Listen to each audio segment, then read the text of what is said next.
চাষিরা তরমুজ চাষের জন্য দলবদ্ধ হয়ে দেশের বিভিন্ন জেলায় ঘুরে বেড়ান, খুঁজে বের করেন বড় বড় জমি।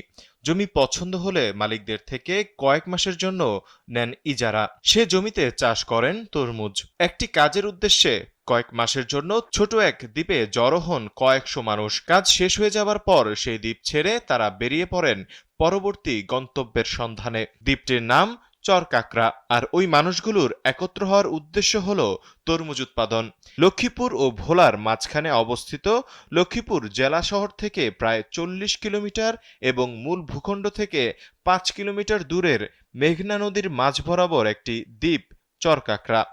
গুগল ম্যাপে এই চর খুঁজে লাভ নেই, কারণ এখনও সেখানে অন্তর্ভুক্ত হয়নি চরটি। চলতি বছর স্থায়ী জনবসতিহীন দ্বীপটি ভরে গেছে তরমুজে। চাষিদের একটি দল প্রায় ৬ বর্গ কিলোমিটার আয়তনের এই চরের ১,০০০ একর জমি জুড়ে এই মিষ্টি ফলের চাষ করেছেন।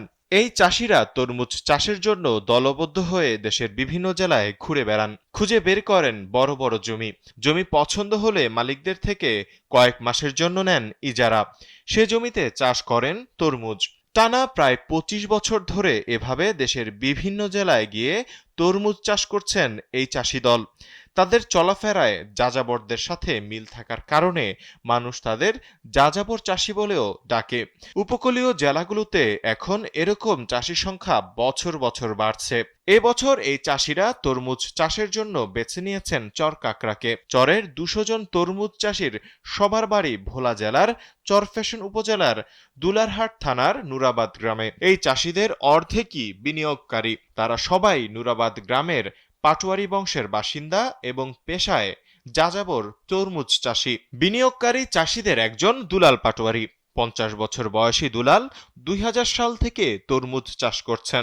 চলতি মৌসুমে মেঘনা নদীর লক্ষ্মীপুর জেলার সীমানার চরকাকরার একাই ৬৪ একর জমিতে তরমুজ চাষ করছেন। বিনিয়োগ করেছেন ১ কোটি টাকা। তিনি জানান, এবার ফলন তেমন ভালো হয়নি। একর প্রতি গড়ে ১,৫০০ মতো তরমুজের ফলন হয়েছে, আর গড় ওজন ৮ থেকে ১০ কেজি। দুলাল ক্ষেত থেকে সরাসরি ঢাকা ও নারায়ণগঞ্জ নিয়ে সর্বোচ্চ ১৫ কেজি সাইজের প্রতি ১০০ তরমুজ বিক্রি করেছেন ৩০,০০০ টাকায়। মাঝারি ১০ থেকে ১২ কেজি সাইজের ১০০ তরমুজ বিক্রি করছেন ১৫ থেকে ২০,০০০ টাকা। আর ছোট ৪ থেকে ৮ কেজি সাইজের প্রতি ১০০ তরমুজ বিক্রি করেছেন ৮ থেকে ১২,০০০ টাকা। চলতি মৌসুমে প্রায় ৩০ লাখ টাকা লাভ হবে বলে আশা করছেন দুলাল।